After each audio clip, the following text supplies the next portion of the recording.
but we are live, straight politicking. Alex Alonso 101 on all your social media platforms. We are on Street TV. Straight Politicking is on the Street TV YouTube channel.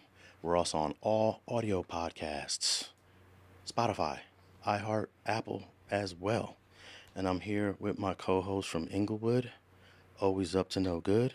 He's from out the eye. He is from the city of champions, La Ciudad de Campeones, Munchie B.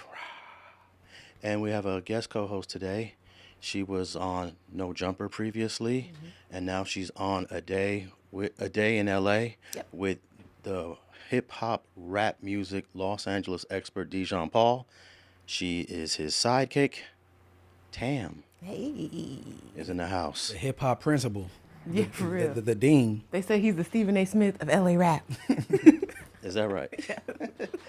All right. Well, I guess we will talk a little bit about hip hop. We got two hip hop stories that I want to talk about later. Your boy Boosie Badazz, and we have this has got to be a record for criminal trials occurring in 1 month, but we got 3 high-profile hip hop trials occurring. We'll talk about that in a minute. But I got a couple fact checks from a previous episode, Munchie B. I said that Ben Affleck did a movie with Matt Damon about robbing banks in Boston, and Matt Damon was not in the movie. I just assumed that because every time Ben Affleck's in a movie, his homeboy, Matt Damon, is in it too. Yeah, they're a duo. They are a duo. So, my bad, y'all. And the movie was called The Town. Okay. Amazing movie. I think it's a great movie for like the realistic bank robbery shootout, because we're talking about Heat. Have you seen Heat, Tam? Yes. One of the best shootouts in the history of cinema. The Town, though, they have a pretty good one. Oh, okay. You saw The Town, too? Yeah. And it's way more realistic as a former bank employee. Well, I think The Town was definitely influenced by Heat. Okay, that's true. And The Town is, what year was The Town? Like 2010. Heat is 96 or 95 or 96. So, of course, technology and movie making improves. I'm still going to give it to Heat. But you said you working in a bank in the past, town more closer? Yeah, to me. Maybe because it was like closer to the time I was working in the bank too. Like everything just looks more similar. How they have to go about it is that's definitely what you would have to do because there's too much going on. We have too many options to like alert the police and stuff like that. So you would really have to take it over like that. But what about the line that Robert De Niro said in Heat when he was in the bank walking across the counter saying, "We are not here for you. We are not here for your money. We are here for the bank's money." Don't move! Don't fucking move! Put your hands in the air! Put your hands in the air! Get on your knees! Hey! Get over there! Get the fuck... Get Turn down! Turn around! Put your hands behind you! Behind you! Get out! Stay down! Go! Keith! Stay down. We want to hurt no one. We're here for the bank's money, not your money. Your money is insured by the federal government. You're not going to lose a dime. Right now, I want you to sit on the floor and put your hands on your head. Anybody feel sick? Anybody got heart trouble? Go ahead and lean against the wall. I thought that was a great line because that's what you say when you end up robbing the bank, right? That's true. That's true. But it's still like people, when you work at a place every day, you feel a certain responsibility, even though it's not. Like we all know the money is insured too, but that don't stop us from getting fired if we lose $700 or if somebody, shaft us a little bit on the count. So you worked in the bank? Yeah. I worked in the bank too. Okay. What did you do? I was a cashier. I was a teller. Yeah, same. I was a teller. Yeah, and I had a couple situations. Actually, I don't know. It's been a long time. But one time this dude came in there to cash a check. And my limit was $1,200 at the time. This was in the 90s. Okay. And I told bro, I said, I got to get it approved. And this ain't going to go through. Trust me. I was trying to look out for him. He was like, well, get it approved. I was like, you sure about that? So I have his ID. I have the check. I give it to the manager. Manager tells me, check's no good. We're calling the police. So I go back to the window, and he's standing there. I'm like, the police is coming, man. You better get out. He said, can you give me my ID? I was like, nah, I can't. He was like, get my ID. I said, I can't. So they don't do this anymore, but they locked the doors. Yeah, they locked the doors, and he tried to go, and he couldn't get out. He was kicking. He was trying to kick. But I heard now They don't lock doors anymore, or do they? When I was a teller, this was like 2011, 12. We didn't lock the doors, but we would have a protocol for that kind of stuff. And I too have tried to help my fellow brothers and sisters. They like, oh, have a seat right here, and they let you sit kind of like on the side, so you feel like you're a merchant or like a private banking client. So you feel like it's all good and you're comfortable over there, and the police are coming. Yeah. And yeah, we do have your ID. Yeah. And then because you don't bank here, we need 2 forms. So we got your debit card or your credit card or whatever other shit you brought, and your ID, and we're not giving it back. And I would just be looking at them like, go. What the fuck? Like, why would you think people getting $5,000 in here like nothing and walking out? Why would you still be sitting here waiting? Yeah. It's crazy. Doesn't make sense. Yeah, but someone had told me that the locking the door is not really a modern thing to do, because now you have a guy that's mad, you have customers in the bank, Yes. and now you're exposing them to potential dangers. Yep. So just let the guy go, you know. But Yeah, that's selfish. But they don't usually leave. That's the stupid part. They sit in here. They think they're going to get that money. they don't. And I think they used to come up to me because I was the only person of color in the bank. They're like, "Oh, I'm gonna wait for this dude." Yep. And your line probably be long. Still hopping your line. Nah, but I'm still gonna give it to Heat, Tam. But you're gonna give it to the town. The town, just because it's newer. Yeah. Say your prayers. Here we go. Here we go.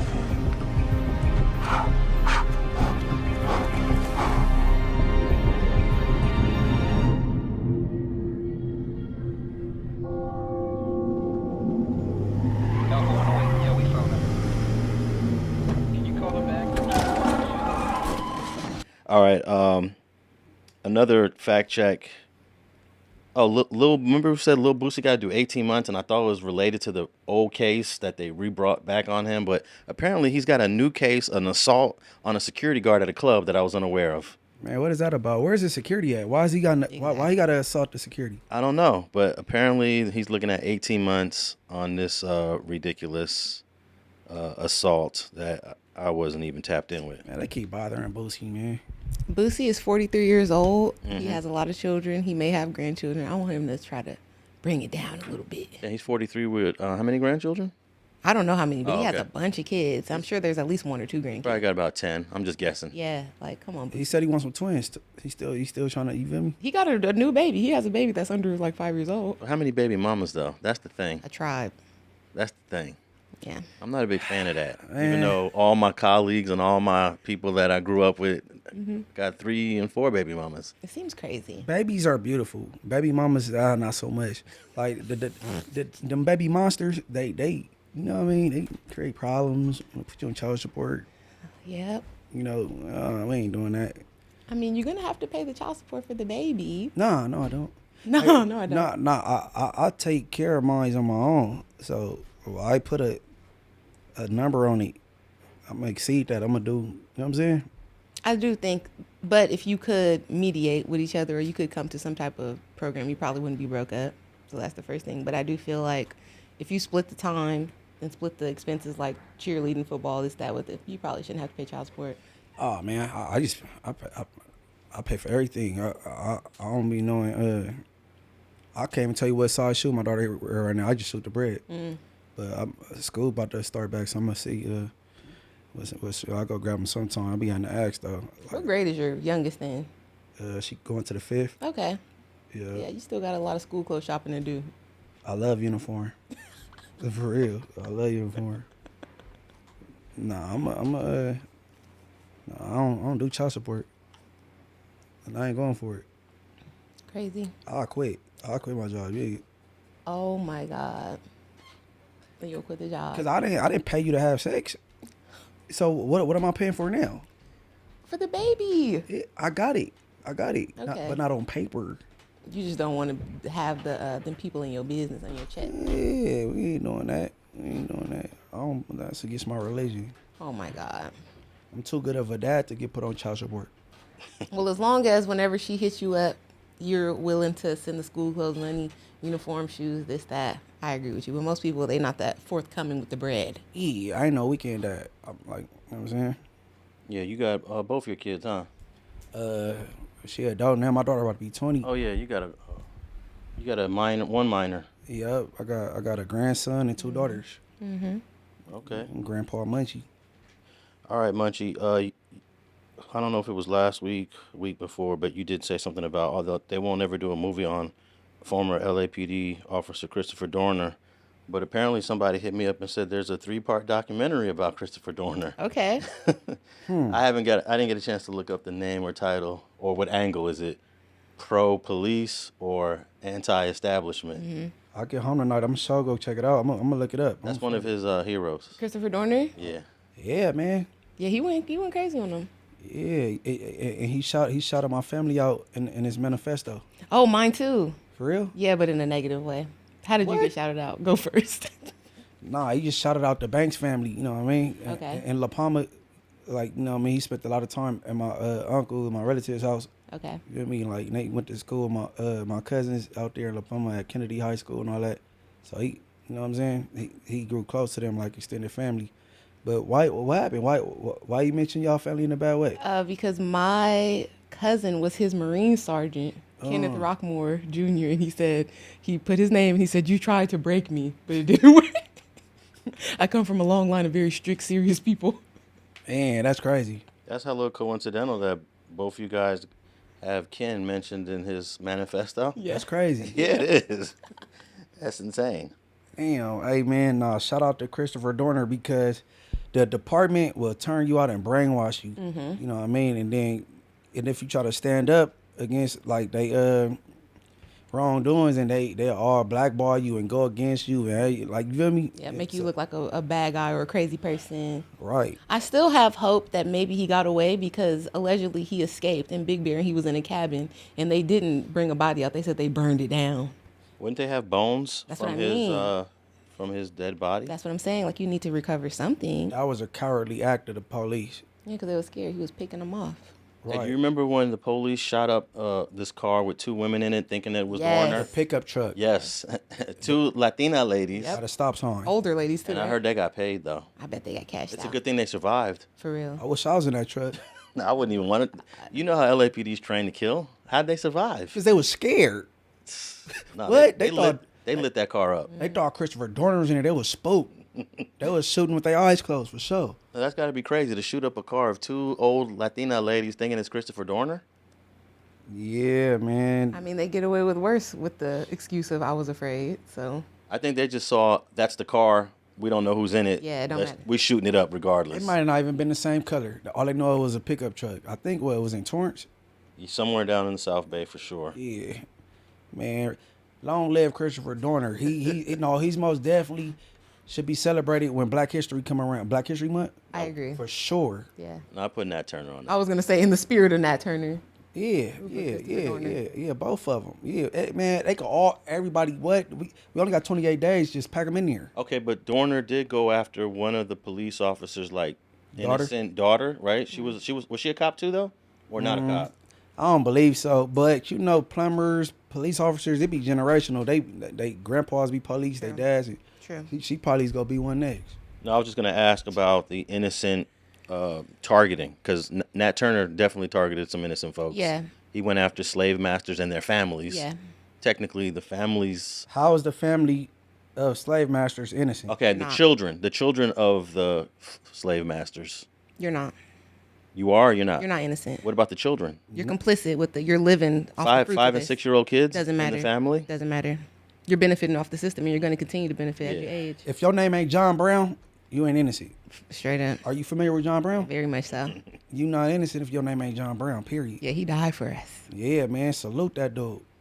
Well, I guess you can say that the 5-year-old children would have benefited from the economic stability that having slaves provided to those white families, you know. But I'm still not really sure how I feel about. If my those 10-year-old deaths. daughter try to boss her adult sister around, imagine what a 10-year-old Yes. kid that family have slaves do. And I was going to say, historically, black children, as soon as you can walk, you're put to work.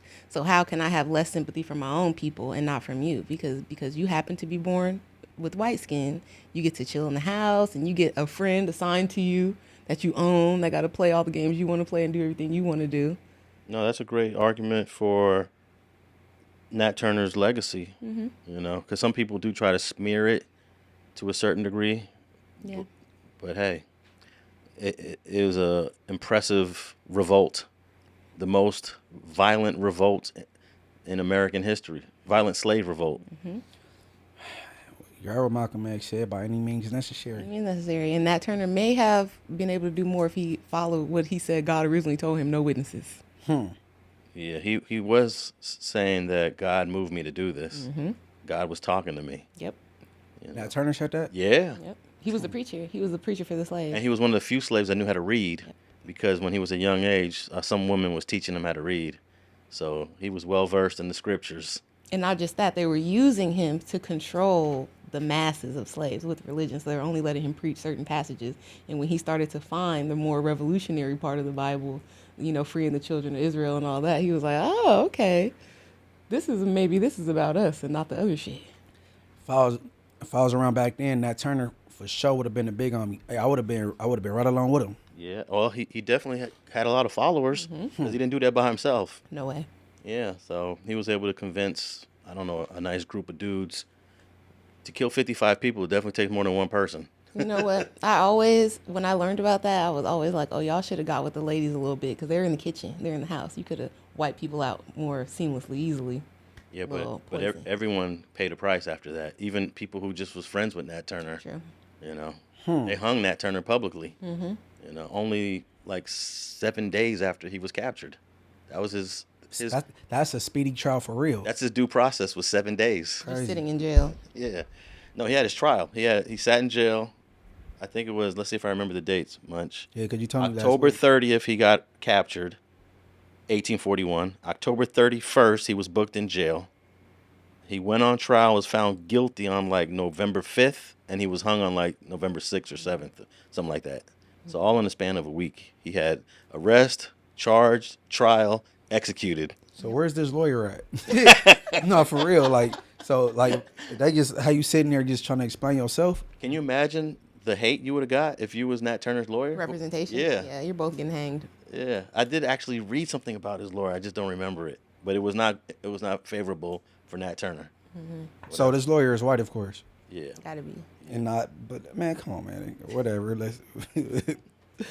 It's crazy, but you know, So yeah, go tap in with that documentary. I don't know what it's called, but I'm sure it's on Netflix. I'm gonna find it. Christopher Dorner.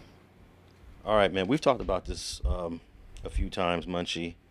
And in fact, you think you may have been subject to one of these before while you were in custody. But a Perkins operation. Now, for those who don't know, who are listening to us in other states around the country and other countries around the world, a Perkins operation is when you're arrested for a crime, serious crime usually, and just out of nowhere, you get a cellie. This is in the jail station. Before you're sent to the county, you get a cellie. But you don't know that this cellie is an undercover cop. Oh my God. It comes in two versions. It comes in two ways. It's either a real cop pretending to be an inmate, or it's a former gang member who now works for the police, and he is trying to elicit information from you and your crime.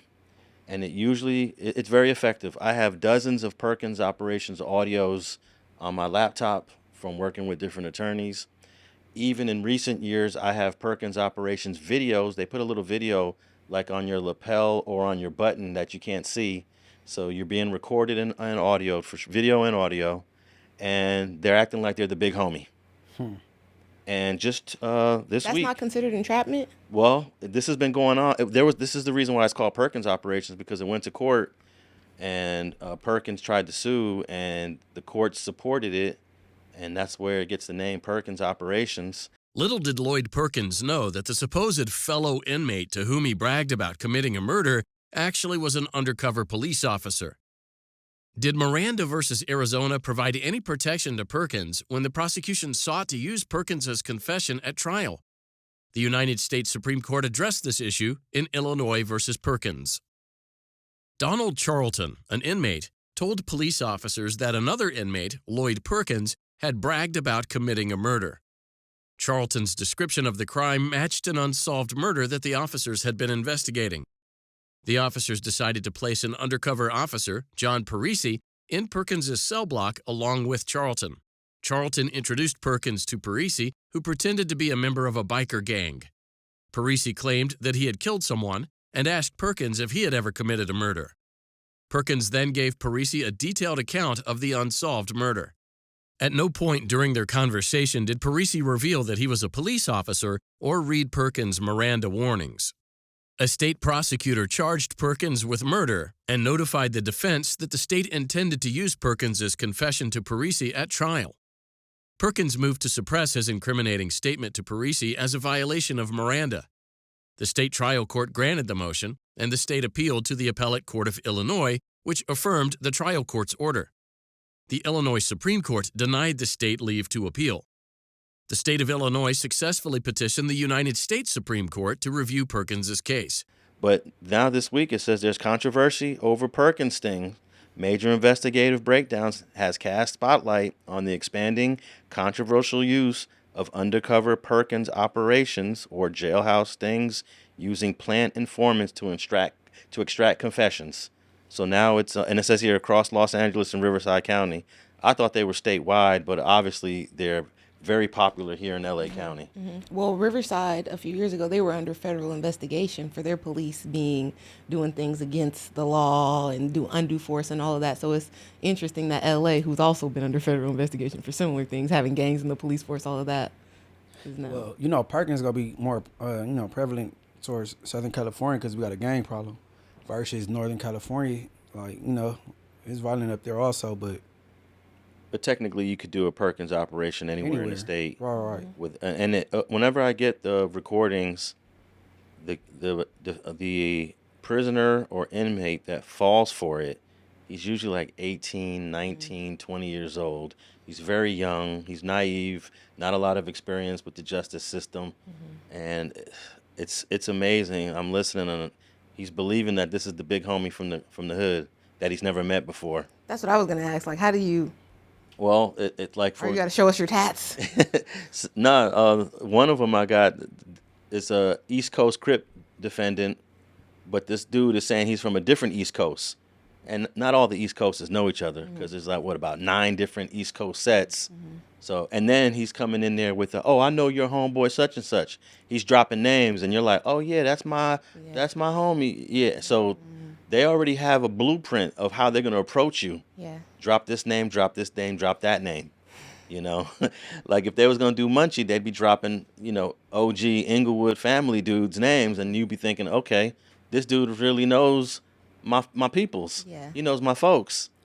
Yeah, I believe they tried to slide one of them up under me before, but you know what I'm saying, of course, because it was unsuccessful. I don't know if that was really one of them things or not. But I wish I could find out if that was that, because I got a strong feeling that the dude was a perk that they put in the cell with him at 7-7 station. Yep, and 7-7 is probably the capital of it for Los Angeles. Oh yeah, they run that a lot. Aren't they like a notorious police station here? Like nobody wants to end up there. Well, it's also the most advanced jail because it was newly built, like in the late 90s, early 2000s, and they built it with all the sophisticated equipment. So when you get arrested, like, for example, the singer David. Yeah. His crime occurred in Hollywood Hills. They booked him in 77 Division. Yeah, but like a lot of these police departments ain't fit for the crimes. You know what I mean? So to like house the person, even yeah, they ain't they type of, you feel me? So they send them to 7-7 where they built for this type. You know what I mean? Okay. Yeah, but 7-7 Division. I guess it is newer, huh? Yeah, I remember when they built it. So, what is the advice that we're giving to the young people, men and women that may find themselves in jail? Don't talk to nobody about what you may or may not have done in the cell, even if they appear to be a friend or they name drop some people you know. Wait till you really get booked down to make a friend. Well, I just recently learned, as far as Perkins, they can only do Perkins on you, before you get charged and the first 48 hours while you're in custody. Right, so. Or if you get arrested on a Thursday or Friday, how many more hours is that? I got the whole weekend. The whole weekend. Yeah, that's lame. But man, don't talk to nobody. Yeah, don't try to make a friend in jail. Cause more than likely, bro, the Perkins, you not gonna know them, but they know, they just familiar with your background and you know what I'm saying. And that's a good point too for a reference. If they're coming in here and they have a bunch of information about you and it's seeming very one-sided, you've never seen this person, you've never heard of them. Well, they really just be fishing. Like they be like, "Oh yeah, Tam, what you in here for?" And I'm like, "Okay, yeah. I used to do broadcasting and get you comfortable." And they be like, "Yeah, man. Oh yeah, they ain't got man. They just make you comfortable, try to get the, you know what I'm saying." And most people be nervous. They don't want to hear the truth. They just want to hear something that sound good to their ears. No, they ain't got nothing on you. That I'm telling you that most people just want to hear. Hey, I got one where the dude says to the guy that's arrested, "Hey, you ain't got nothing to worry about as long as you got rid of the gun." Right? And the guy says, "Yeah, I got rid of the gun." And then the dude says, "Where'd you put the gun at?" He said, "I put it under my daddy's basement." I was Like they probably would have never found it. And then he's like, "You good then? You good, dude? You do it? You put it in your daddy's basement? Oh, you good? Because they'll never go to your daddy's house." And then you feel like you trusting this person. But when you're listening to them, at least the way I listen to them, I'm saying to myself, "Wow, this Perkins agent, that's what they call him, an agent. I'm like, this guy's good. Like he really knows how to, get in your mind and extract that information and make you feel good. Like, oh man, I think the strategy is to make you feel like you're gonna beat the case. So when you feel like you're gonna beat the case, Start saying it. you start just spilling your beans, spilling your guts, spilling everything. And I noticed that a pattern is like the conversation is like, oh man, you can get a DA reject, or oh they ain't got nothing on you, man. Or you gonna beat that. That's easy to beat as long as you didn't do this, or as long as you didn't do that. Did you do that? Where'd you put it at? I was like, wow, it seems obvious to me when I'm listening to it, but I guess to an 18-year-old. Don't give up no information in the jail. Everybody's the police. All right, I got this article, and it's going to explain how this is becoming back as a controversial issue. But it says here, when Jason Zapata was arrested for allegedly firing a gun in the air, he was thrown in a dimly lit holding cell with a trash strewn across the floor and a broken payphone on the wall. It had nothing more than a rusted toilet, sink, and 3 wooden benches that looked as though they had never been cleaned. 2 older men with shaved heads sat in the back, eyeing the 24-year-old's wristband that the jail used to display his personal information. One was over 6 feet tall and 300 pounds. Let me pause there. Here's another thing they do. They put in like a big dude, like an OG guy, like somebody who's been around, and he's a little intimidating, always a little dominating, that they put it in there. And I think that's going to be the reason why these are coming under scrutiny. The other was covered in tattoos from head to foot.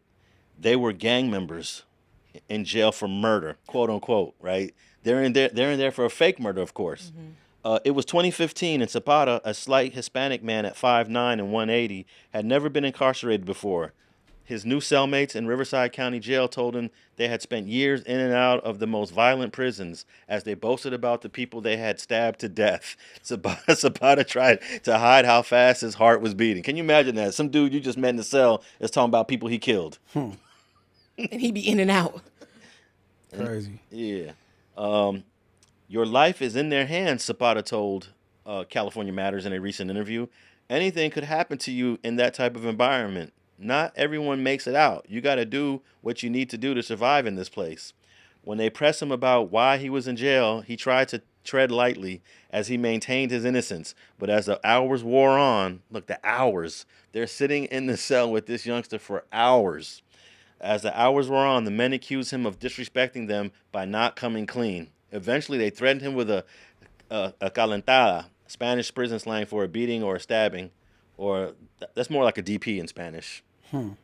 3 months later, Zapata learned it was all a ruse. His cellmates were undercover cops attempting to obtain information about an unsolved murder from the previous year. They were part of what is known as a Perkins operation, a controversial law enforcement tactic which the police officer or civilian poses as an incarcerated person to elicit incriminating statements from the suspect. So this article continues to go on of why this is becoming a situation, because Zapata apparently is challenging this from a 2015 situation. Well, hopefully it go through, because then it's gonna be the state versus, how you say his name? Zapata. Sabata, and it's gonna be case law, and a lot of people will be back in court getting a case looked at again. You know what I mean? Because they went down messing with a perk. See, in this particular example, Zapata was denying any involvement in this situation to these Perkins agents, but eventually he gave information So his argument is, I felt threatened by these two goons in my cell, and I felt like I had to say something for my survival in this jail cell. So he's saying that everything I said to these Perkins agents should be dismissed. Under duress. Yeah.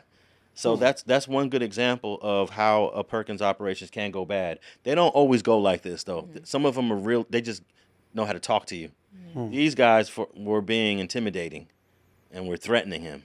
Maybe this is not quite the same, but couldn't it kind of fall into what happened when Epstein was in jail and they put that big buff known killer in his cell with him? I was unknown about that. Yeah. I didn't know that they put a guy in his cell. Huge, way bigger than him, buff, known killer, or like a mob enforcer or something, so he has a crazy reputation. And it's a 2-man cell.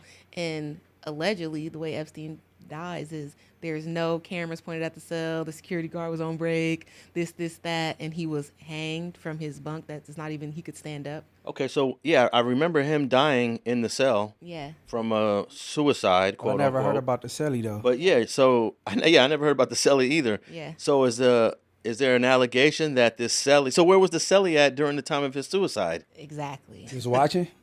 That's what everybody was talking about, and I want to try to see. It's been some years since the Epstein situation, but I think Epstein was arrested in another state that wasn't here in California, and I'm not sure if that was federal. Did he go? And the guy looks so big. He was an ex-cop, dirty Westchester ex-cop. Okay, Westchester, that's New York for sure. So that seems like a Perkins adjacent situation. We put an ex-cop, a disgraced cop in your cell. And Was that done by design, or was the cop was really in jail for a crime though, right? Well, we don't know, allegedly, right? And then now they're saying he's angling for a pardon from Trump. Well, there's so many unknown things about the Epstein situation. Yeah. No, I didn't even know about He's that. in there with this guy. Oh, okay. He looked like he looked like he lived. He looked like he lived for sure. He could definitely lift up scrawny Epstein, Yeah. And hang him up. Mm-hmm. That's crazy. choke him out, put a little sheet around his neck. That's crazy. Well, in this particular Perkins situation, they targeted Zapata as a suspect in a 2014 murder that one of his friends had already snitched on him, but they just needed a confession. And apparently he provided some information under duress, as you would say, Tam, and he's trying to fight his conviction. So they marked him on to saying that shit. Yeah. That's crazy. But I've always we've challenged Perkins, a lot of Perkins, during trials. Never nothing as egregious as this one, but yeah, this is what it's designed to do. And you know, the Supreme Court has already allowed police to lie. You know, that was a big case maybe like 30 years ago. So they're allowed to use ruses and just make shit up That's crazy. to investigate. You know, so that's all a Perkins operation is. It's a huge lie. So I don't think they're gonna ever overturn a Perkins operations, but this particular example is an abuse of it for sure. So hopefully Zapata will get his conviction over. Oh, actually, it says here that earlier this year, the California's 4th District Court of Appeal reversed Zapata's conviction after finding that law enforcement violated his rights during the Perkins operation. So this is huge. Whoa, that's gonna change a lot for a lot of people moving forward. Yeah, and does this set a legal precedent now? Well, here's the thing. Most Perkins operations don't employ this abuse and this intimidation and domination. It's more finesse. Yeah, that's what makes a great Perkins operation. You know, I grew up with your big homie. Popeye, yeah, me and Popeye, we used to do dirt all the man. Me and Popeye killed like 3 or 4 people together before. You know, that's the way you're supposed to do it. You know, and then the other guy's like, really? You and Popeye used to put in work together? Yeah, man. Me and Popeye is like this, and then you start trusting this dude. He's a cop the whole time. That shit don't impress me. I don't know what you telling me that for. Yeah, but put yourself in your 18-year-old version. You know, we're all different from when we were 18. Right? I was a different type of 18-year-old though, but I see what you're saying. Yeah, but we were all had a level of Yeah. naiveness for sure when we were 18. Like I know that me as a 30-year-old man, when I was 30, you couldn't trick me with anything. You know? I don't think I would have went for that at 18. I was in jail for shootings and shit at 13, so like, no, for real, like I don't I don't even want to talk. I'm in the station. I'm aggy. I'm mad. Like, Yeah, I don't know what happened with the kids after, because I'm 33 now, so I don't know what happened with the kids like shortly after my generation, or maybe like my brother's age. My brother's 23. We were raised like you do not talk around the police even. Don't talk to them. Don't talk around them. You're a minor. You say you wait for a parent, and when your parent comes, they'll figure it out. It don't matter what's going on. And then if you're in a situation where the police happen to come, let's say you're at a friend's house or wherever, just don't say, you don't have to say anything. But now it seems like kids feel the need to explain themselves, or not even just kids, but people. Now these are adults. Like, yeah, adults also. yeah, explain themselves and all that. But Munch, when you get to the county jail and you get to wherever 2200, and you're there with people you really know, people do sometimes talk about their case. Yeah. You know, somebody I really know. They likely to get me. they might even give you a really legitimate good advice. Somebody, you know, Cause they got these jailhouse Johnny Cochrans for sure that know law. They shoot that shit. You feel me? And like, you feel me? You could kind of, you get some advice from them. And, you know what I'm saying? But Perkins, particularly, you don't know these people. They just saying familiar things to you. yeah. Like, man, come on, bro. No, but who knows if this will open up, you know, a precedent, because I was just sitting here thinking, even though most Perkins agents aren't threatening you, they have a threatening demeanor. That's what I was gonna say. Just the demeanor's threatening, right? I would with this knowledge, I would be willing to say anybody, once you get in court and you find out it was a Perkins, you could use that excuse. Oh, I was afraid, I was intimidated. The way they were talking to me, it was serious. 100%. They was pressing me like they was the big homie. I didn't know what to say. I was trying to impress them. Yeah, I was trying to impress That's them. yeah. Yeah, that's a good one. Y'all use that out there. You feel me? I was trying to impress them. This the big of you. I like shit. So, hey, this was great news, because I've been having to deal with these Perkins operations. Usually when I get all the discovery on a case, Munchie, and I'm reading it, and I'm like, okay, this guy, the evidence is looking okay. Did he make a statement? No, he never made a statement. Did his co-defendant make a statement? No. Is anyone telling? No. But I got to tell you something, Alex. There is a Perkins audio. I'm like, damn. I've had cases where that's the only evidence in the case is the Perkins audio. You know, nothing else. I mean, there's some circumstantial stuff, but the star of the trial is the Perkins. Is you snitching on yourself? Basically, and let me ask you guys that. Is that snitching on yourself because you don't know you're being recorded? You think you're talking to the homie. Is that a form of snitching? I don't count that as snitching, because I heard people try to come down on their co-defendants because the co-defendant got caught up with the perk. Like, oh, you a snitch, but he didn't mean to do that. You know what I'm saying? So, I mean, it depends. But when you go to trial, the perk don't even get on the stand. No. Guess how they get around that? They used to.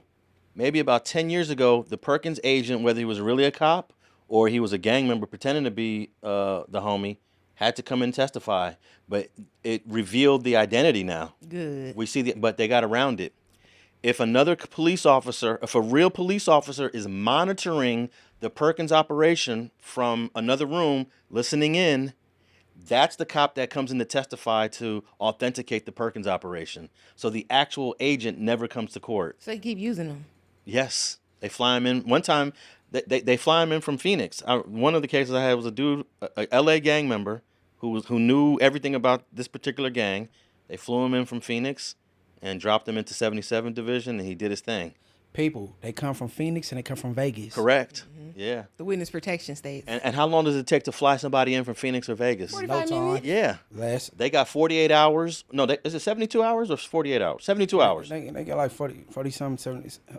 Whatever. You be in the station for like 2 days. Yeah, but if it's a Thursday, you're there till Monday morning. You don't hang out on Thursdays, bro. You gonna be stuck in the station all weekend. Yeah. So that's what protects the identity of some of the Perkins agents now, is having a real cop monitoring it, and that's the loophole.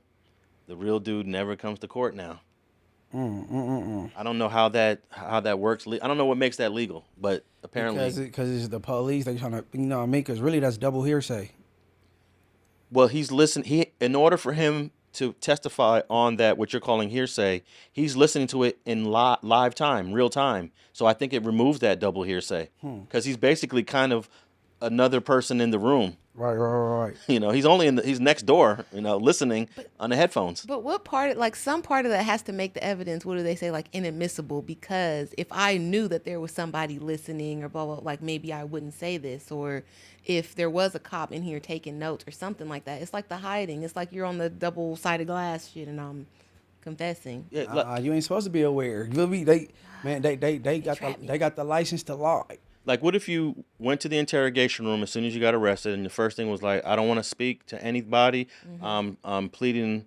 I'm invoking my Fifth Amendment. Put me in my cell." And then you go in your cell.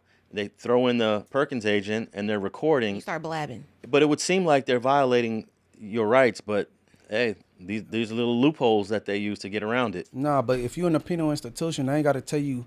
They ain't got to get your permission to record you. Versus if you just on the phone and somebody recording you on three-way call. Okay. That's I'm trying to use civilian rules. But yeah, I'm thinking like. Yeah, if you once you hit that station, you in any penal institution. I mean, but even on the collect phone, they let you know they recording it. True. Like this calls me. I mean, I don't know, man. You know, them people do whatever they want, man. That's why I say just stay out of police custody. Once they get you, now it's just the parade starts, the acting starts, everything is the games begin. Hey, man, don't subscribe to the streets. Subscribe to Street TV. I keep telling y'all. Yeah. You ain't got to worry about no perk. Well, Percocet, you know, do your thing on the streets, I guess, but no Perkins. You No feel me? Perkins. No That's Perkins. okay. No, the YNs doing perks and stuff, so. They are. We're gonna have a weird generation of old people. A weird generation of old people? Yeah. Like what? Like what you mean? Because like the drugs. All the opiates? Yeah, if my grandparents was like acid, this like hippie stuff, like, where you could get off it and maybe be normal unless you went on like a crazy bad trip. But now, like you got the young people are on psychotropic drugs, all of this stuff from pharmaceutical companies. So there's gonna be residual effects that last we don't know how long. Man, you can't even get a cold. That the medicine ain't gonna work for you. All the lean they drinking, like it ain't gonna work. Like I never understood doing the sleepy stuff and being half asleep out in public. Yeah, that seems crazy to me. Yeah, I don't know. Hey, if somebody cool enough rap about it, then it's gonna be the fad, and everybody go follow. That's true, because Lil Wayne did bring lean to the forefront.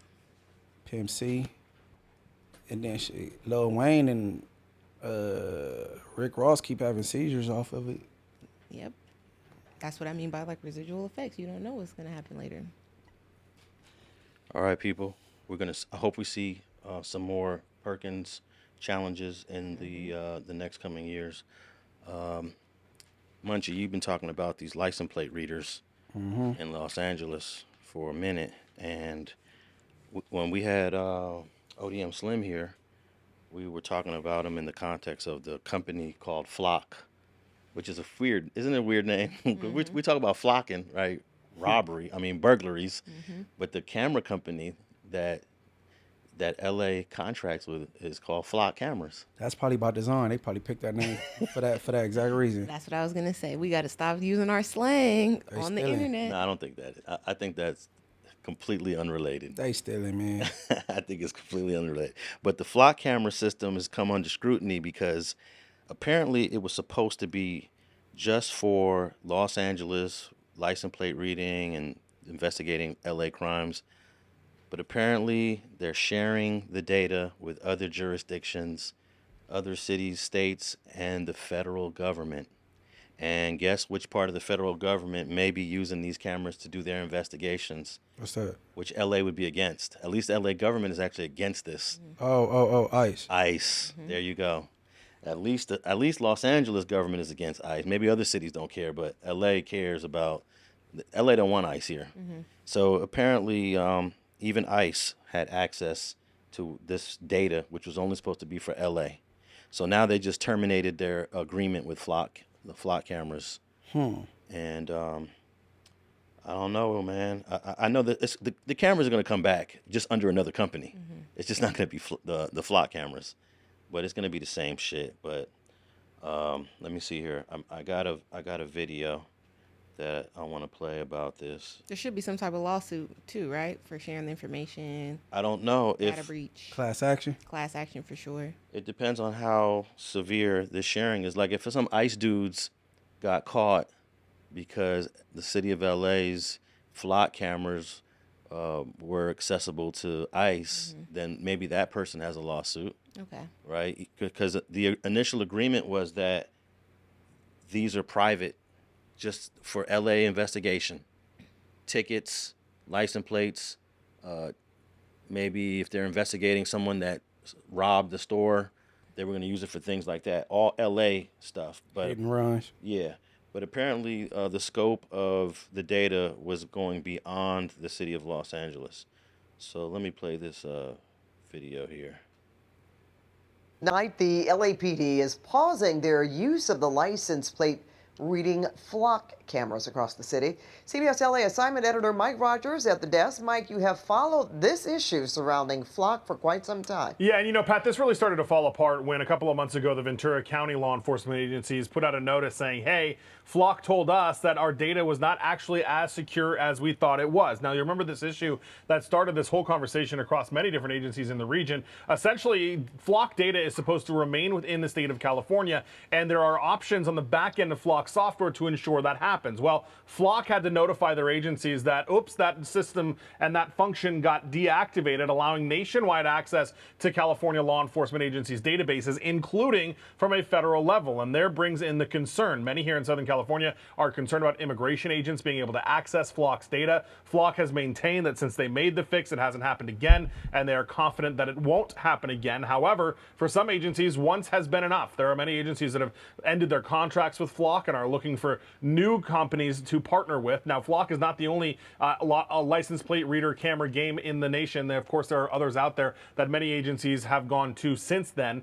Flock, though, now being told by the LAPD they will not re-sign their memorandum of understanding here, and LAPD says they want to pause this program until they can look more into it and figure out what some of the issues are. Flock said there are some mischaracterizations of the problem here, and they think this is unfortunate, and they hope LAPD will reconsider. All right, thank you.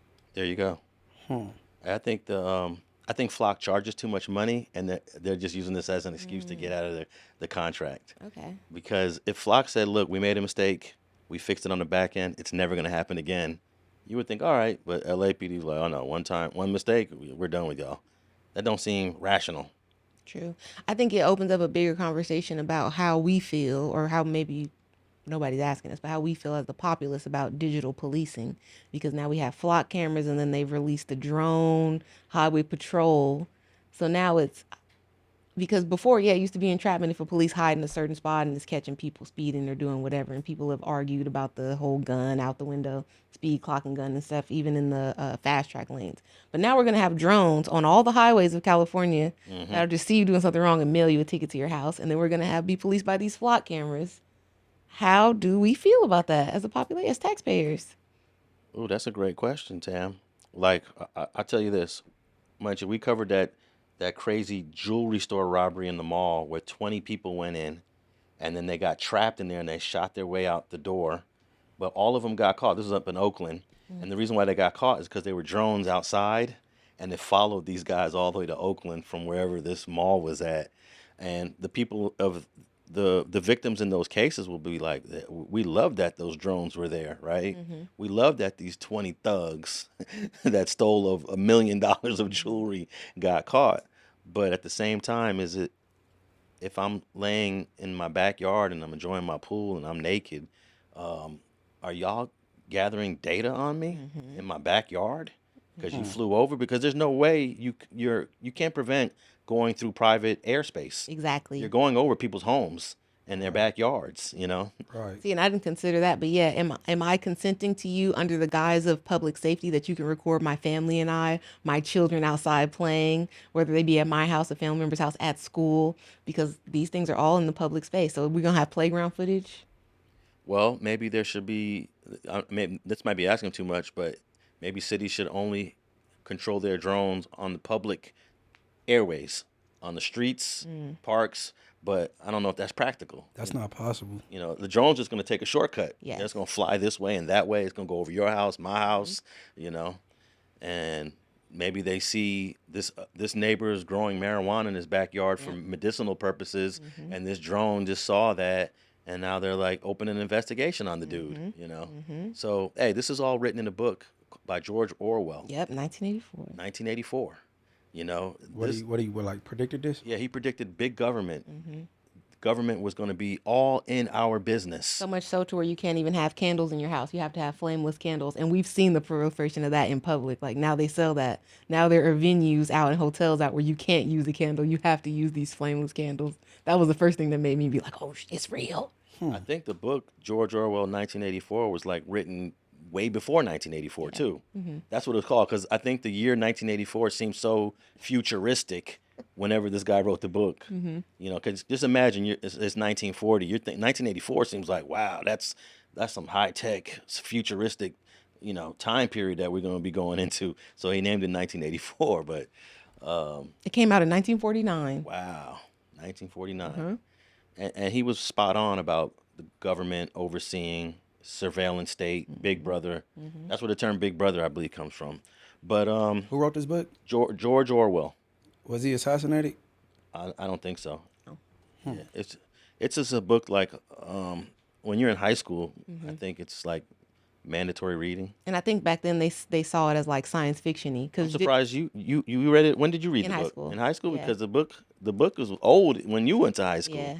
You know, I'm Animo. surprised they're still assigning that book. But I do believe that it is a must-read book, even in 20 years from now. This guy George Orwell called it in the 40s. So I don't know where this drone and flock camera shit is gonna go.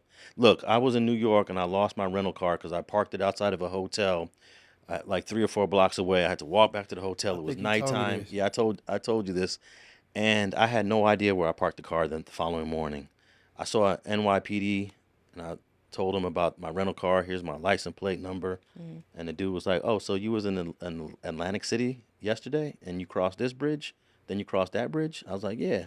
He said, "Yeah, your car is here because if it left, it would have took a picture over one of these bridges." And I was like, "Wow, I didn't even know." I didn't even know that. This was like a couple years ago. So to a certain degree, I was like, "Damn, you guys are following my every movement." But he let me know my car's not stolen. Just keep looking. It's somewhere Yeah. close by. Do you think that kind of stuff is sort of a little bit our fault as citizens, because when they introduce things like this, it's always incremental and we didn't speak up enough? Because I remember early 2000s, I was living in Watts, 115th and like Wadsworth between Avalon and Imperial, and they put those fake palm trees up that had the cameras or the speakers or whatever, and they put them all along the Nickerson projects and maybe some in the Jordans too, but they put them out and people were a little bit outraged, but there was like, there's nothing we can do, they're already up.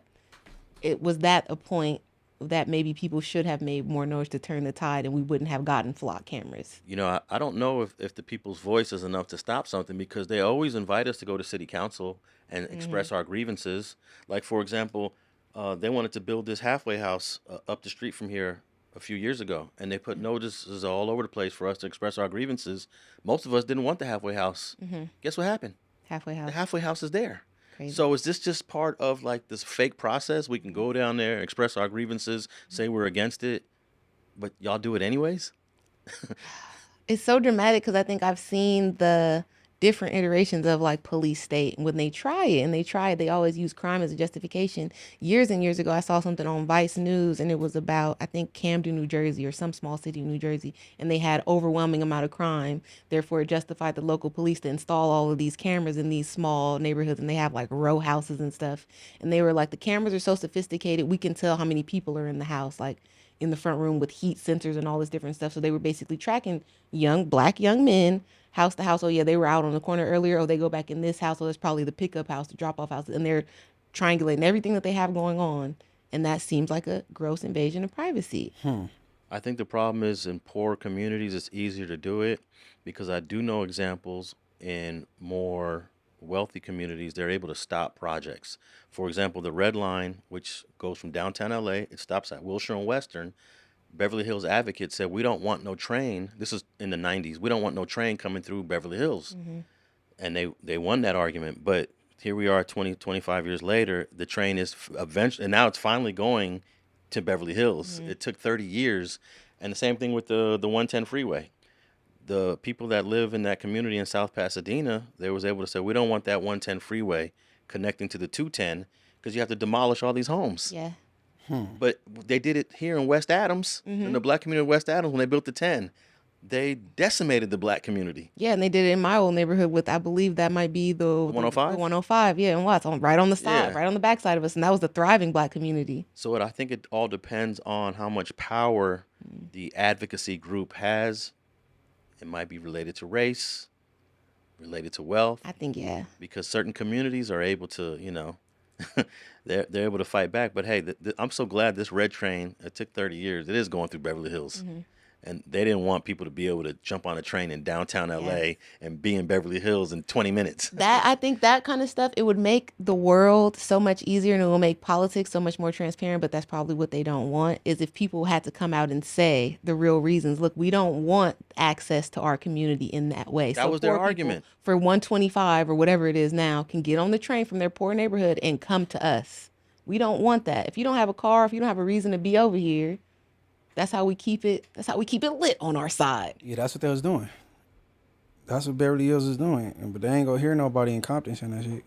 Right. And now that red line train, they're building it still, but it goes to the La Cienega stop just opened, I think in May or June. So now it passes Western. It goes to, I think it's Crenshaw, La Brea, Fairfax, La Cienega, and then Beverly Hills starts right there.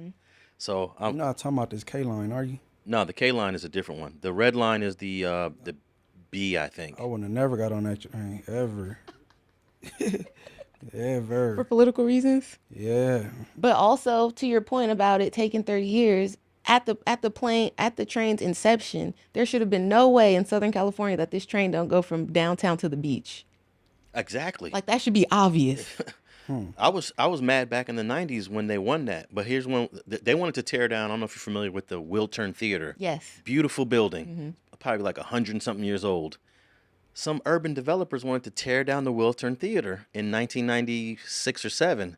And I was at USC at the time in grad school, and me and a bunch of students and some professors, we marched in front of the Wiltern Theater and said, there's no way you guys can tear this building down. This is a part of LA history. And surprisingly, we won. And this building got put on the list of protected historical buildings. And so I guess it just depends. Like A little bit of college cachet. They didn't want to mess the Well, piss off yeah. the USC kids. USC was definitely, even though we were the mouthpieces, the university was backing that. They didn't want to see that building tore down. Hey, help me out, right?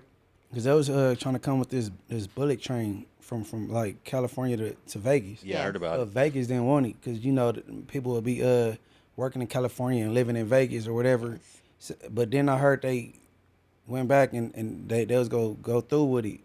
But then I stopped hearing about it again. Y'all know what I'm talking about? Yeah, it's supposed to be approved. So I think originally it was supposed to leave from LA and go to Vegas, but then whatever reason, political reasons, it didn't happen in LA. So then they agreed for it to be like somewhere in the IE.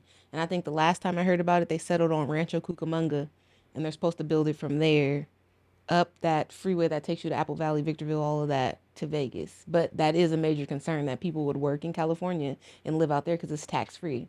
Right. And why wouldn't you? But also it being so close, that makes sense. That makes the most. Why would you be mad at people, at the citizens taking economic control of their lives, right?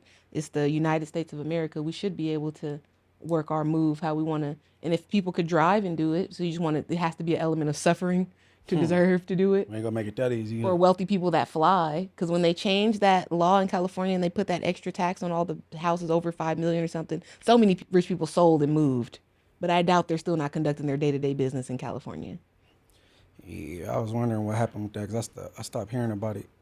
Well, you're familiar with the metro train that goes to Norwalk, and then it goes to, I think it goes to Inglewood. Yeah, the Green Line. The Green Line. Now, the Green Line was supposed to take us to the airport 20 years ago, but Just it didn't. now. But it didn't.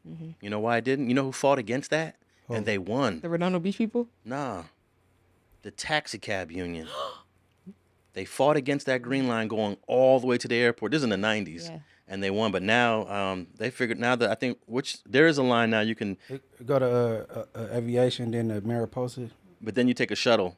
to the airport Yeah. for free. So you can do it for free now. Yeah. But they're supposed to change it because we already had aviation station in Inglewood, and then they built this new state of the art one that's like 1 or 2 stops closer even to the airport, and it's super fancy. I assumed it was being built for the Olympics, and they have it fully staffed. There's always Metrolink people out there all hours of the day and night. The buses, it's way more organized. I think they have like a Vend Hub thing, the new personless convenience store. And they're supposed to, with this $1 billion makeover for LAX, the train is supposed to eventually go all the way to the airport. Okay. Hey, hold on. You said the taxi union? Yeah, the taxi cab union in the 90s didn't want it to go. It was funny, right? Because me and the homegirl, something happened and we had to hop in a cab years ago, right? But see, Lyft and Uber was just being like new. Yeah. So when we hop in and I make a small talk with the taxi driver, I asked him like, man, why you just don't drive Uber? Do you know he sounded so offended? Yeah. Like I said something about his mama or something. I think that's the reason why the taxi cab union has lost power, because Uber and Lyft has created an alternative way to move around the city now. But why is they so loyal to taxi? Why was he so offended? And then he's got there explaining, oh, why they price is better because we got a set price. It's called the something. He was. Yeah. I'm like, man, all right, chill out, bro. Because they have to pay for like some sort of medallion or something to be a taxi driver and have like the preferences to pull up places and blah, blah, blah. But then Uber came and disrupted that. And now, yeah, they charge. And a taxi driver, I guess they have a better quality of life, right? They may have a union, like you said, a union. They may pay their, I don't know, health insurance, this and that. They may have retirement set up. Uber don't have none of that. You're an independent contractor. Plus, taxi cab drivers aren't driving their own car. That too. You Yeah. know? It's not their liability. Yeah. You watching the little meter up there go up. Yeah. But taxis is still good out there in New York, Oh, right? and there's still a thing in New York, but hey, Uber and Lyft is doing their thing. Yeah. But you know who's trying to put Uber and Lyft out of business? Waymo. Waymo is. Oh, Waymo just called the police on somebody. You didn't hear about that? Nah. Man, Waymo just called the police on a passenger, bro. I'm never downloading that ever. But Waymo has not even really kept that a secret. They want to put Uber and Lyft out of business. Yeah. Man, type that in. Waymo just called the police on the passengers, bro. But I'm shocked that Waymo didn't have more backlash when it was revealed that it's not autonomous and that they just outsource the driving to people in the Philippines and they control the cars like a video game. I don't know anything about that. Yeah. That's crazy. So it's not autonomous at all. But then how come sometimes they get stuck? You Because ever- it's like the computing system or whatever doesn't work. Like they get stuck I saw one get stuck in a parking garage. So there's a human driving every single Waymo Yes. remotely? Yes. That's crazy. Mm-hmm. I just learned something new on Straight Politicking. Did not know that. Man, I want Check it out. So you didn't replace, like you're making it seem, and have these autonomous vehicles. You simply outsource the work. So it's no longer Americans that can drive me around. It's going to be a man in the Philippines And playing they're with my paying life. that person pennies. Pennies. Yeah. And he's Man, but driving how- me like Grand Theft Auto. How do this person in the Philippines know our street laws? What- Miles per hour, yield here, right of ways, don't cross the dotted line. How do You know what? Those Waymos are advanced. Yeah, those Waymos will probably tell you, okay, the speed limit on this street's 35. Yeah. The speed limit on this street's 50. And you can see everything. And that's the other thing people, because I live pretty close to here now, and my neighborhood is infested with Waymos. I've never seen more in my life than I've seen since I lived here. And a lot of the time they're empty. And I view that as just like when the Google Earth cars used to go around, they're collecting data. So they're surveying, they're taking maps, they're downloading, they're taking pictures, videos of all the streets, and they have an updated view every day. Yeah. Well, I took the train from the I took a free shuttle from the airport to the train, and I took the train all the way to Exposition and Crenshaw. No, Exposition and Western, which is literally down the street from here, and got picked up by my son. So, and it cost me $1.75. Yep. $1.75, and 20 years ago, the taxi cab union did not want me to be able to do that. They want me to pay the 30, 40, 50 bucks to take the cab. I want them to bring back the whole, if you have the boarding pass, you don't have to pay even for the train. what a day pass? Yeah, like at a certain point, because I've always taken the Green Line to the train station and got on that Metro Connector bus. And it used to be like free. If you had a boarding pass or whatever, you'd have to pay to get on the train. I don't know what you mean. I remember like you buy a day pass or you got transfers and Yeah, transfers. They got rid of transfers. Yeah, okay, it was basically that. When you got on that Metro Connector bus, it's like they gave you the little transfer you could get on the train for free. Like they stopped doing that. like they used to punch a hole in it or something, right? Mm-hmm. Man, that's crazy. I ain't been on a bus in a long time. All right, people. Boosie Badazz. That's my boy, man. That's our boy. Even though we don't see him on Vlad TV anymore. Shout out to Boosie for that. I think he'll eventually come back because he's gonna miss that money. He's gonna miss that money. Especially this article right here is about some money he wants back. So check this out. Louisiana rapper Boosie Badazz is looking for his $300,000 from a firm. He wants his $300,000 back after they failed to secure a pardon from Donald Trump. I could not. It's 3. I thought it was 6. Everybody was Yeah, reporting 6. I think it is 6, but I got another article. It's going to get into the 600,000 part. From Donald Trump after he hired them to pursue the overturning of his conviction on charges of possessing a loaded weapon at a music video shooting in 2023. Is that the San Diego one, Munch? Right. Okay. Boosie, whose legal name is Torrance Hatch, and who hails from his home state's capital, Baton Rouge, paid J.M. Berkman and Associates $600,000 in 2025 to advance his push for a pardon from the president, according to a report from Notice, which covers the federal government. But a pardon was not forthcoming, and Hatch is now taking up the issue through arbitration, potentially portending a genre of litigation stemming from Trump's habit during his second presidency of doling out pardons en masse to people whom he considered to be aligned with him and were convicted of federal crimes. That don't even make sense to me. How you going to go to court over a bribe?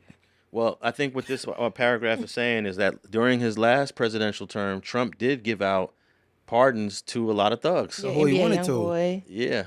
Kodak. Lil Wayne, Harry O. Mm-hmm. From Death Row days. He's the founder of Death Row, really. The money behind it. Got ASAP out of jail in Sweden or wherever he was. So you would think, okay, I'm Boosie Badazz. Maybe I can get something. And of course, you got to give a little something to get a little something. Mm-hmm.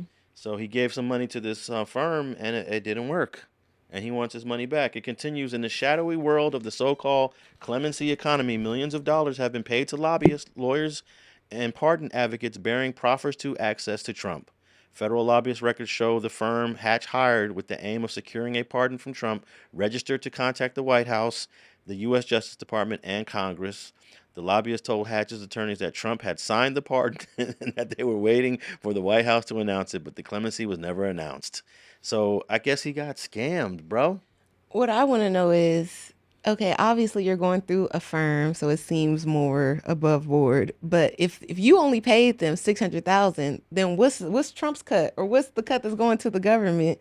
I don't think the president's supposed to receive any cash gift for it. You know that's how it's going down, but still. So what was their part? Were they gonna split it 3-3? I don't think Trump is giving out a pardon for $300,000. Well, I don't think it's legal for the president to accept the cash gift for a pardon, but it is legal for lobbyists to charge you if they're close to the president. So the financial exchange, if it's occurring, would have to be between the lobbyists and the president. Yes. Not For sure. In this example, not Boosie Badazz, but I don't even know if that's part of it. I just mean that's not enough to split up. You got a lot of hands to grease. Man, I wish I can get Harry O on the phone and ask him how did you get this damn pardon? Did you donate to the Trump Foundation directly?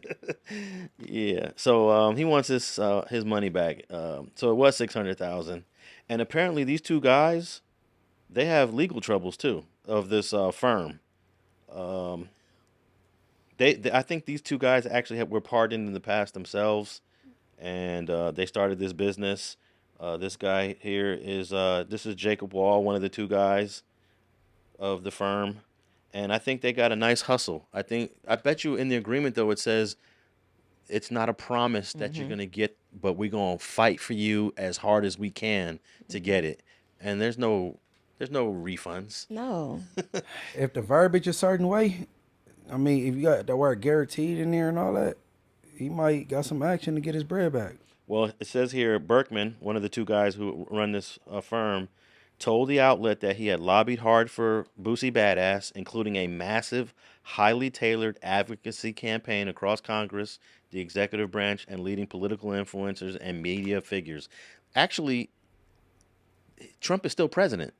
So Trump is not going to be, he has till the last day of office to do it. In fact, they do pardons on the last day of office, which will be January. When is his last day? January 2029. No. Oh.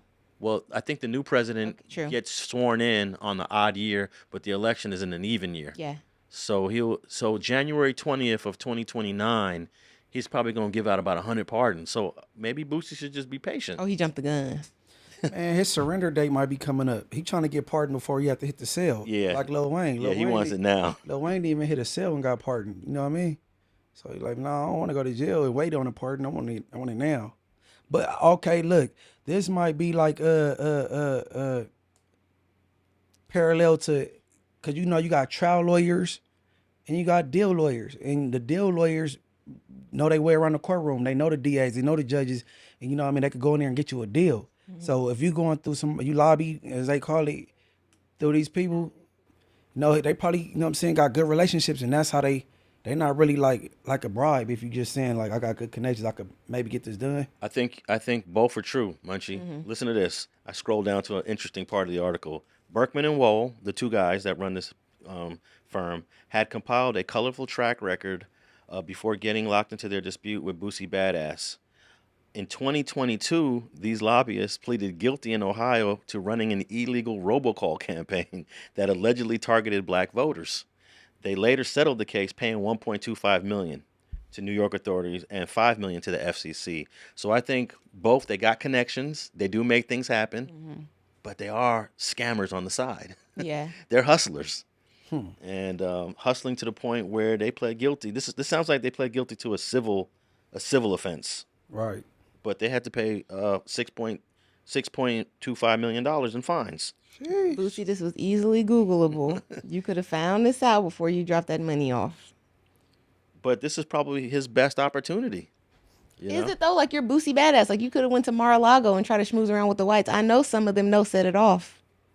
You could have went in there and tried to make more friends instead of just believing the two first white men that you seen in a puffer vest. Hey, when you desperate, what they say, desperate measures? Yeah, for sure. This was a desperation move. Right. Man. 600,000. He said he want 3 of it back. Let's see how that go. Good luck. That just don't even seem like enough for a pardon, Boosie. You should have talked to Kodak and them directly, but y'all got beef. Man, Kodak, he didn't know he was getting that. He was high as hell in the cell. Like, sometimes I wonder how some of these people do get their pardons, because some of these guys never paid any money. bro, We don't know that, though. We can't assume that. I told y'all my theory, and everybody think I'm crazy. What's your theory? Look, listen, Trump. That Donald Trump, he didn't like Nipsey. He pardoned Laura London's baby daddy Lil Wayne, and the one that disrespected, they felt disrespected Nipsey after his passing by saying, "What do you do to Lauren London?" And like even Eric Holder, just having that great lawyer come through the door. You know what I'm saying? Oh, Christopher Dorner. Just blow the way. All this is in his. I'm just thinking this, and I don't believe in conspiracy theories, but I truly believe that's why them two got their pardons for sure. And I'm not mad at Kodak for having Trump chains and being I'll be a supporter too. But when asked about it directly, Kodak said, if Trump asked me for anything, I'm giving it to him. It was like $1 million. He's like, start patting his pockets and joking. I think it was on Drink Champs. So it's like, yeah, you can't. This is a pay-to-play situation, or favors in the future. Because didn't NBA YoungBoy also get a pardon of some kind? Did he? That's why he dropped the Massa album and it had the whole American flag on the front. And he has a song like Trump is good for the youth. Trump. Okay, but isn't that money's over morals then? What you talking about? What, my freedom? Hell yeah, I'm out of here. What are you talking about? Having a loyalty to a dude that got you out of prison. That's like having a crooked cop in your pocket. No, for real. Growing up, like all the big dope dealers had the police in their pockets, right? So if this dude pardon me, knowing I'm guilty, pardon me, and I'm out, you know what I'm saying? You got my vote. Yeah. You call it whatever. But you could just wait for the next president. But is the next president gonna be on this street shit like Trump is? Because it's very obvious. Well, Biden actually, I went through Biden's pardons and clemencies, and it was a lot of L.A. gangsters Okay, like on his shit. did he do Larry Hoover? Was that Biden? I don't know. Or they were trying to campaign for him to do it? No, I was just looking at the L.A. guys. I'm not sure about Larry Hoover. Biden, he was pardoning B team and all that. The dude from the dude Luck Bonnie and his- from Legend, he got a Biden pardon, Oh yeah. and a couple dudes from Bounty Hunter got a Biden pardon. Yeah, so I don't know. I just like to stay away from Trump. That's just me, you know. Yeah. Fruit of the poisonous tree. I believe Trump, he would have pardoned me. For real. If you got in a Because I believe in patterns. You feel me? I believe I would have got pardoned. Well, do you think Trump is going to pardon one of these three guys that are all clearly going to go to prison? Maybe. I don't want to say it because, you know, I like the due process, but we got Keefe D, we got Little Durk, and Yella Beezy, all scheduled to go on trial for serious offenses. Actually, all three of these guys are looking at murders. In August of 2026, all three of these guys have murder trials. Keefe D for Pac, Lil Durk for what happened here in L.A., and Yella Beezy for the Dallas rapper Mo3. Is it Mo3 or Mo3? I think it's Mo3. Mo3. Well, the only one of these cases is federal. That's federal is Lil Durk, right? Right. So he's the only one that could possibly get Get a pardoned. pardon. But ain't nobody pardoning Lil Durk. He got too much there, and he tried to flee right last minute. Let them tell it. Yeah, I don't know. Let them tell it. They said he had two jets fueled. Yeah, he had, and he like did whatever flight arbitrage where he said he was flying from this place and this place, but went to another. The only murderers that get pardoned by presidents are people that have already sat down for at least 15, 20 Okay, years. they already been in jail. Yeah, I don't think you'd be in there for like 5 years on a murder and get pardoned. Lil Durk haven't even been that long. He's not even convicted. You got to be convicted. Okay. So he's still, and ain't no telling. He's scheduled to go on trial August 20th. Keefe D scheduled August 10th, and Yella Beezy scheduled August 24th, and all three of those dates can change. True. Which one is most likely to actually really happen? I think the Keefe D one, because it's been they've been waiting so long. I think that one's ready to go. He can't pardon no state case. No, I know. I just said Lil Durk is the only one that could be pardoned. You said, but which one likely to what? No, I'm actually really start in August because we know. Probably Keefe D. Yeah. Oh. Yeah, I don't think Lil Durk is gonna go on August 20th. There's too much discovery, Yeah. and I think he got a new attorney, or he added a new attorney to his team. They could easily say we need more time, and I'm not really familiar.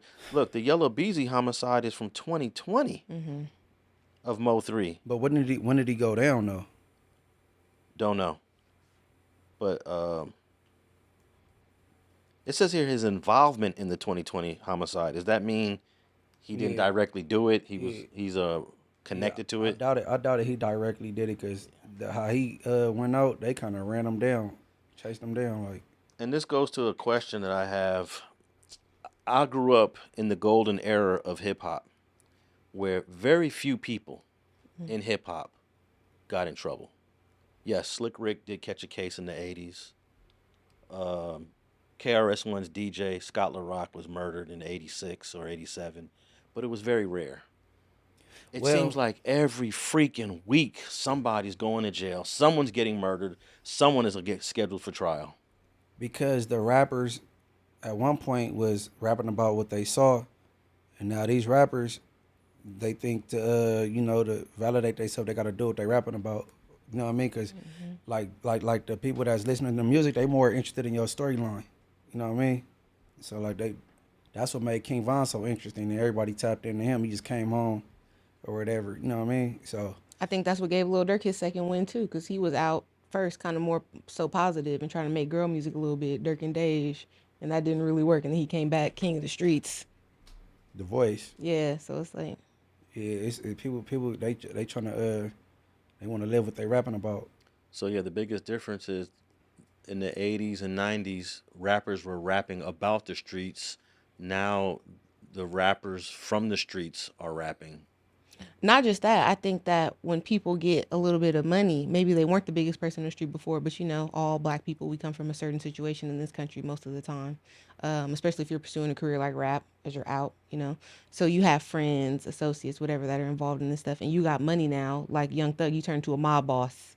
Now you're calling crimes and all this, because that's what they said about Yella Beezy. That's why he got arrested in 2025 when it was done in 2020, is because prosecutors accused him of orchestrating the thing. So 5 years later, he get popped. So his trial probably not gonna happen next month. He just been in custody for a year. So You have a month on that in 2025. In March of 2025. Okay, so it's been like a year, almost a year and a half. So it's like y'all get money and everybody turned into the Godfather. Hey, well, Meek Mill said it best. He said, y'all trying to be millionaires or mob bosses? He had an excellent point. No, Meek Mill said it best. But you would think that, at least the way I think, someone like Little Durk, you're very successful. You've made a lot of money in hip hop. Now you got to distance yourself. You got to stay away from that element and build your career. Well, when you lose a brother, you don't think straight, because he lost his brother D-Thing. You know what I mean? That got unalived. You know what I mean? Like, so your judgment be kind of clouded then. You know what I mean? And also, I think now that this generation of rappers, they don't like the idea of what we had growing up. It's like, oh, so-and-so went Hollywood. That's like the worst thing you could say about them. They want to be out in the street where they used to be like they're still broke. They want to hang out with all 30 of the homies and this and that, unless they're perceived as fake. And then these people, I think, is more so because of social media. Because everybody that used to know you could get on socials and say anything about you, show an old picture, or he used to be real, he used to be this. Now he's fake, he's a punk, he don't do nothing, and discredit your raps. And God forbid that happens to you. Yeah, but look Yeah, that's not real you, friends. you or could real overcome homies, like- any of that scrutiny as a I rapper. agree, but it seem like that's their biggest fear. I remember in 2006, 7, or 8, whenever it was that Miami dude exposed Rick Ross, the rapper, for being a CO, people were saying, oh, his rap career is over. Oh, he's a fake dude. But then I interviewed the real Rick Ross when he got out of prison like 09, 010. In fact, he was sitting right there when I interviewed him, and he said that as long as you make a hit, it doesn't really matter. And that's all you got to do as a musician. Hey, Alex, I keep saying this over and over. If your talent, exceed the smut, the allegation, you good. That's why Tekashi, he don't have no talent. So anybody gonna forget that. But Gunner, they go keep listening. Thug, they go keep listening. R. Kelly, the women still love him. Like, so. Nah, man. I had a party at my house, and I was playing some music. It was a mix, a playlist mix. So I didn't know all the songs that was gonna come in. An R. Kelly song came in, and a woman that wasn't even my friend, it was my wife's friend. She came over to me and she said, "Can you turn that song off?" I was like, "No problem." She's the minority. Yeah, I was bro. going to say she's one of a few. She's the minority. Okay, I was gonna ask you guys, how common do you think that is? I think It's that's not super common. rare. Yeah. That's not common. She the minority, and she might have been triggered. Okay, well, let me say this though. She was this group of people that were at my house were 45 and over. So does she that, been knowing he was freaky. is the age range maybe y'all are younger, so maybe more accepting to it, where someone older might be more offended by it. He getting played at every family reunion. They stepping in the name of love, bro. Okay, I haven't really tapped in with that. I haven't seen that. And you know what? Like, not to throw somebody else under the bus, but on that topic, right? I went to the New Edition Boys to Men thing recently with my mom when they were in LA, and it's an auntie reunion. Everybody in there is late 30s and up. A lot of them probably age mates with this lady you're speaking about. And Wanye got allegations about Brandy. Everybody know that he was with her underage. He brag about it, laugh about it, and people don't care. That's the same thing R. Kelly. But there's no conviction on that one. There's no criminal conviction. There's no prison time with that one. It's the same thing, though. Well, I would give a pass to that because he's not in prison or convicted of it. It's just a rumor. It's a very strong rumor. But it's not a rumor. He admitted to Yeah. it. Well, I guess it's more than a rumor. Yeah. Yeah. Well, He's on the Breakfast Club saying she was old enough to get it. I can tell you this: if R. Kelly comes in, I'm listening to it. Yeah, I'm not going to turn it. I'm not gonna. The art is separate from the person. You know, I appreciate the art. You only saying that because he got bangers. He got bangers, boy. That's the only reason. If He he was got some bangers. trash ass singer that can't keep a note, man, he'd be in trouble. He got Turn him bangers. off. Well, yeah. He got bangers for sure. Man, shout out Kels, man. Free that man. I didn't know that he had life. I think he got practical life. Like, he might as well be life, because how old is he? I don't think he got an L, but he got the high number. He got some high numbers. Yeah, I heard it was high. Yeah, some jersey numbers. Like, Yeah, he's 59. yeah, whatever he got his life. You know what I mean? He was. That's a state case too, right? In Illinois. He got in a couple states, right? Like 2 different. Yeah, New York and yes. Chicago. So that he's actually was convicted in 2 separate states. I don't even know his charges, honestly. Yeah, he's sentenced to a total of 31 years in federal prison following 2 separate sex crime convictions. So he has a state conviction and a federal conviction. Yeah.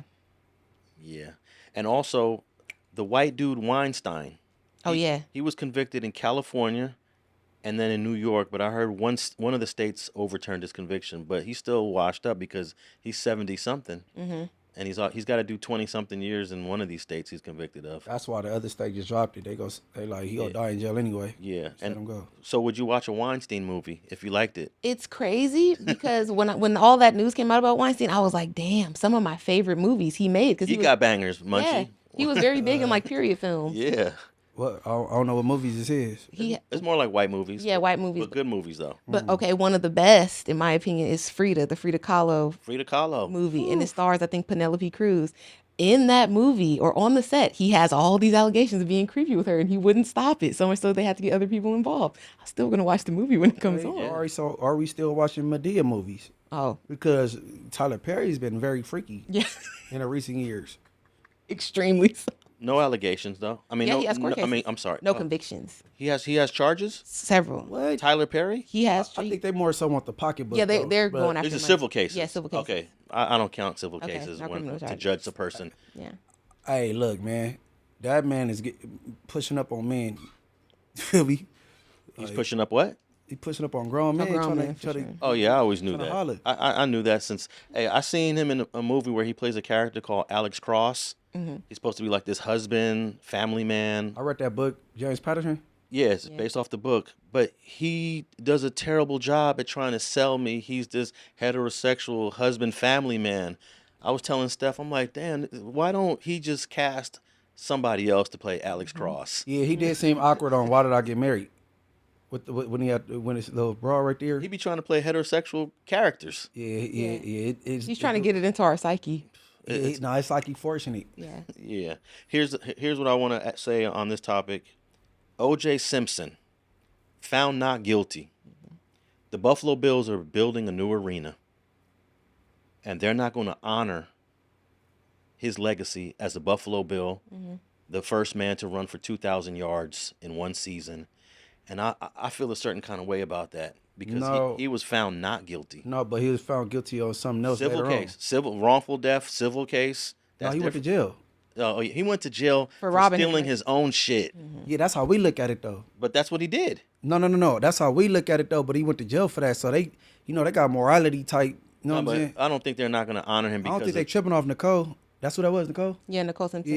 Yeah. And this may be a controversial take, but I would be willing to bet money that if he had unalived that first wife, the black woman, on accident, wrongful death or whatever, he would still get his statue, Buffalo Bills. But you have this country dividing, world dividing case. You unalive this innocent young white woman who you probably shouldn't have been dating because you were dating her since she was underage. You already seem predatory. I thought he met her when she was 18 or 19. No, allegedly he was hanging around her family and stuff when she was like 16. I haven't heard that one. I Yeah. got to look at the timeline on that. Yeah, they said they used to be out together and a whole bunch of stuff. I saw pictures of her when she was like in her early 20s. She's a pretty white woman. Yeah, she was beautiful. Yeah, And I like a could s- surfer girl. I could see how OJ was on that. And especially if her family is like, yeah, go ahead. Yeah, He's OJ. but he was found not guilty. Found not guilty, but it's still that the white lady. Is that why they not giving him his flowers? I Because of believe that. case? I believe that's what it is. In fact, at USC, when we go to the football games, they have banners for all the Heisman Trophy winners that USC's ever had, and I think USC has the most Heisman Trophy winners than any other college in America. Not that I'm bragging, but they don't hang OJ's. They don't hang OJ's banner at a USC game. So you see Marcus Allen, you see Reggie Bush, Matt Leinart. You see all the USC greats. They don't hang O.J. Simpson. In fact, we have a building called Heritage Hall where we have 8 or 9 Heisman trophies except for OJ's. So they still hate. The guy's dead now. And so we're not gonna big up somebody that took one of our own. I'm a little disappointed. I feel a certain kind of way. All right, well, we got 3 major hip hop trials. I'm kind of. Oh, also, I want to say this.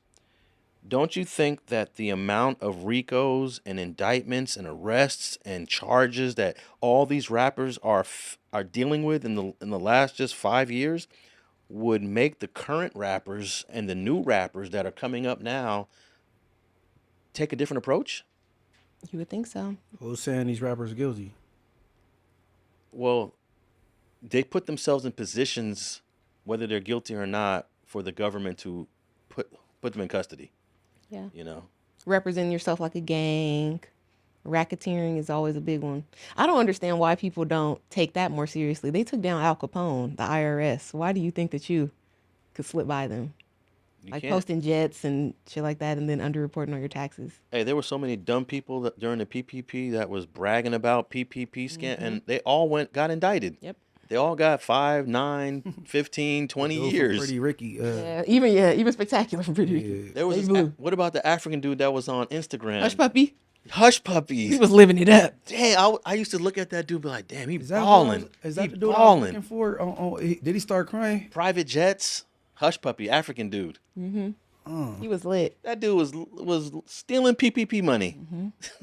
But they're catching a lot of people. A girl just went down for doing something to scam with old people, and she had got several $1 million. You're snitching on yourself, posting a luxury life on social media when your IRS records do not match that. If you don't have a W-2, W-9 of self-employment, you can't be posting a luxury lifestyle. It's AI. It's AI. Damn, man. All right, Tam, where can the people tap in with you if they want to hear what you got to say? On Welcome to Tams on all platforms. Welcome to Tams, like the burger place, and you'll find me everywhere. But you're also on another podcast. Yes, A Day in LA with Dijon. We talk about hip hop topics. We went to Kamaya's a Good Night in the Ghetto 10th anniversary show. We interviewed her. Those interviews are up on our channels right now. You can check that out. And yeah, we're trying to do more things. And when are you doing another public event so I can come check it out, because I wasn't able to make the last one? Oh yeah, I think the Day in LA thing, we may make it annual, but I've been talking to Dijon about trying to take it to some other cities. I really want to do something in the IE and the Bay, because I don't like the division. I know Dijon is all about like the LA rappers, but I feel like as a coast, California, like we don't do well because we don't take the approach of like the Southern rappers and the East Coast rappers. You don't hear people arguing about who's from Atlanta and who's not. Everybody in Georgia can come and work together and be on the songs. Everybody in Texas come together and be on the songs. But in California, maybe because it's such a big state, maybe like, oh, they're copying us, or oh, the IE people are off brand, this and that. It's like you're I agree stifling with you. progress. I agree with you. I don't like the separation from Northern California, Southern California, like, you know what I'm saying? It doesn't make sense. You know, California has the 10th richest economy in the world if it was a country. Yeah, we fell off. We used to be like the 6th. Yeah. Well, we're still up there. Yeah, we're up there. So yeah, it's too much money out here. All of us could be working and getting it together. Okay. Well, I appreciate you pulling up, Tam. Thank you for having me. Munchie B the mayor. Let the people know where they can find you. Morals Over Money TV and MB_ the mayor on Twitter and Instagram. You know what I'm saying? Tap in with me. And you can find me at Street TV, Alex Alonso 101, Instagram, Twitter, and YouTube. And you could also listen to this episode if you just want the audio, Spotify, iHeart, and Apple. And if you want to watch the video, we also have clips on the YouTube channel. We have YouTube playlists, Straight Politicking. Make sure you tap in. We out.